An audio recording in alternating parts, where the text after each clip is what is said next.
Hello, and welcome back to Terri Reid's Attic, a place where we share stories of things that go bump in the night. Sit back, get comfortable, and enjoy the stories. Ghost lights, or Will O The Wisps, are a phenomenon that have been with us for centuries. In England, the lights were said to be lanterns or torches carried by the Fae, who, like the merfolk and other tales, were set to lead poor, weary travelers astray. There are two places in the United States that are quite famous for their local ghost lights. The Marfa lights in Marfa, Texas, are a well-known occurrence that have been studied at the University of Texas McDonald Observatory. Reports include brightly glowing lights and basketball-sized spheres that quickly dart around in many directions, appear in pairs or groups, and disappear, reappear, merge, and even move in patterns. The town is so proud of them that they have placed highway markers indicating where tourists can pull over to watch for the lights. I remember watching a television show about the Brown Mountain Lights in western North Carolina. The lights have been seen for hundreds of years, and many different legends try to explain the phenomenon. The Cherokees thought that they were the souls of the Cherokee women searching for the men who had died in a great battle between the Cherokees and the Catawba that took place on Brown Mountain. Another story suggests that the lights are a psychic replay of a search for a murdered woman that took place in the mountains during the 19th century. The most widely known legend actually has its own song that was recorded in the 1950s, Brown Mountain Light. This legend tells the story of a man accompanied by a companion who becomes lost while hunting. The trusted companion continues to search for the man in the wilds of the mountain, even after his death. The lights are the glow of his lantern as he searches. Now, all this is great, especially because it's generally a phenomenon that occurs far away from your home, right? It was late at night. I don't remember why I was awake, but when I'm awake, the dogs are awake, and their call of nature is awake. So, at about 3 o'clock in the morning, I was standing on the back deck, and the dogs were running around in the yard answering their call of nature. I remember it was a warm night, and I could see the stars. In the timber at the far end of our acreage, I heard an owl hoot, and then I heard a slightly squeakier response. It sounded like a mother owl was conversing with her child. The owl would hoot again, and then the juvenile owl would respond. It was charming, and I focused my eyes on the trees in the distance, where I heard the squeakier response, hoping I would get to see the youngster fly out of the trees and across the pasture. That's when I noticed the light, just below the trees. At first, I wondered if a car was going down the road, but then I realized I didn't hear anything. Then I immediately thought, crap, flashlights, someone is in our woods. But as I watched the light dart and move, unless the person holding the flashlight could fly, it wasn't a flashlight either. I watched the light flutter around the trees, almost as if it were dancing, almost as if it were beckoning to me to come and follow. A chill ran down my spine as that thought entered my mind. I called to the dogs, and they came immediately, and I retreated to the safety of my house, locking the door securely behind me. The next day I told my husband about my experience, and to my surprise, he confessed that he too had had an experience with the lights. Several years earlier, but about this same time of year, he had been out in the yard. It was late evening, and he had gone out to check on our chickens. When he got out of the barn, dusk had turned to twilight, and the woods were dark. He started to walk back to the house when he saw a light darting around in the woods.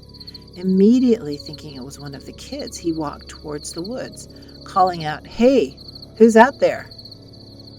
There was no answer, but upon hearing his voice, the light held steady and remained in place. He walked closer to the light, and as soon as he got within 10 yards, it started to move too, into the forest. He paused, and it would pause. There were no sounds of footfalls on top of the leaves and twigs on the ground. No sign of a person holding the light. Just the light. He stepped forward, and the light darted back. Then a cold chill went down his spine as the legend of the Will O The Wisp his Scottish mother had told him entered his mind. He stayed where he was, watching the floating light for a few more moments, then backed away and hurried to the house. People all over the British Isles have reported seeing the Will O The Wisp for thousands of years. They've been seen in fields and in forests during good weather and rainstorms. Those who have seen them swear that they thought the lights were real, a flame or a lantern, or in more modern times, a flashlight. Nighttime travelers would assume they were a candle in the window, guiding them home. But those poor souls who follow them are often lost forever. Even Sir Isaac Newton mentioned them in his 1704 opus Optics. In the National Folklore Collection of Ireland, there are many examples of the Will O The Wisp trying to lead people astray.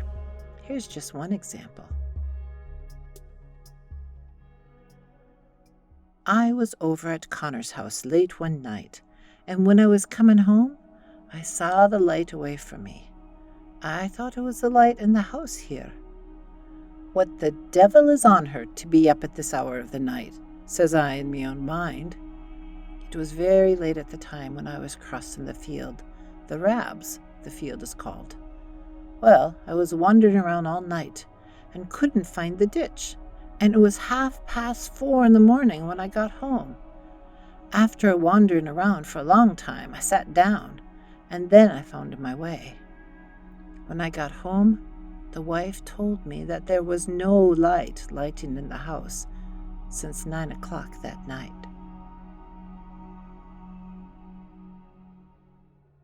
Some people believe that Will O The Wisps are the lingering souls of the dead, which are neither too good for heaven or too bad for hell, while others believe there is only one such being.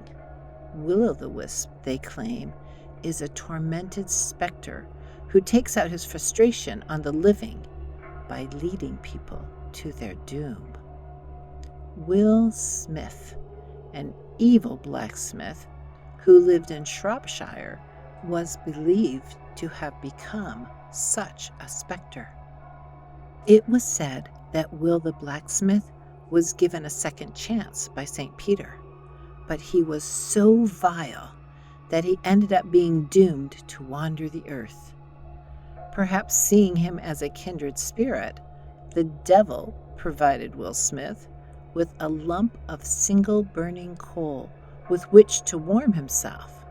Well, instead of warming his cold, dark heart, the old blacksmith uses the glowing rock to lure unsuspecting travelers to their death.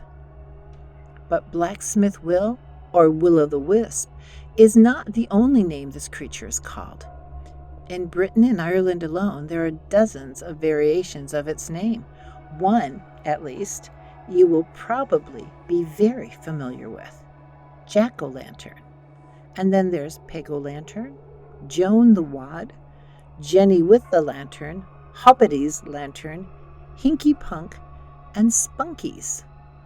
All are believed to be carried by souls barred from heaven or by the Fae, who are looking to trick a human. In the Netherlands, the Eerblos and the Akko are said to be the souls of unbaptized children. Rather than being devious or malevolent, these children are said to be leading travelers to water where they can be baptized. There are also stories from the Netherlands about lights that guard buried treasures. But not only do you need to be wary of guardian lights, you must also have in your possession either a dead man's hand or a magical fern from which you can pluck seeds to eat in order to get past the lights and find the treasure. In Asia, the alaya and the chirbati are lights that are used by the souls of the dead to mark the place where they died. In Australia, min lights don't lead, they actually follow the travelers who happen to see them. And if the traveler turns and tries to follow the light, the traveler will never be seen again. Even South America has its version of Will O The Wisp, called either Luz Maya or La Candelia, which are evil spirits who carry ghost lights after death. There's a third place in the United States that I'd like to talk to you about that is known for its ghost light, the Gurdon, Arkansas light. You might have already heard about this light. It's been widely publicized. The Gurdon light has been on Unsolved Mysteries and Mysteries of the Museum. It's been photographed by many people, and it's even been on YouTube and several news station programs. It's not easy to see this light because you have to hike 2.5 miles through the woods to the place where you can finally view it. During this hike, you pass by 2 railroad trestles before you get to a spot marked by a slight incline in the tracks and a long hill. The light itself is usually an eerie white-blue color, but it has also been seen as a bright orange shade too. It sways back and forth like a lantern someone might be carrying. It's seen most often on dark nights when the sky is cloudy and overcast. There are several theories about what happened to cause this ghost light. The first story is that in 1931, William McLean, a Missouri Pacific Railroad foreman, fired Lewis McBride. McBride was less than happy about being fired, so he killed McLean. Well, he didn't just kill McLean, he beat him to death with a railroad spike maul. Ew. McBride was sentenced to death and executed by electrocution on July 8, 1932. The Gurdon light was actually first documented shortly after that execution. The locals feel that the light is McCain, haunting the tracks and carrying the same lantern he would have carried for his work. The other story is that a railroad worker fell on the tracks in front of an oncoming train. Never a good thing to do. The train severed his head from his body, and they never found his head. The locals say that the light is actually the worker walking along the tracks, searching for his head, which I have to say would be really difficult without eyes. But the interesting thing about the Gurdon light is that it hasn't been debunked. Those who say it's just lights reflecting from cars on the highway have nothing to say when they're reminded the lights began before the highway was there. The folks at Henderson State University actually did many observations of the light. They found that when the light was viewed through filters, the lights never polarized. Any mirage light would polarize. They also could find no trace of electromagnetic current, and the light appears consistently regardless of atmospheric conditions. Ghost lights, Will O The Wisp, fairy lanterns, ancient torches.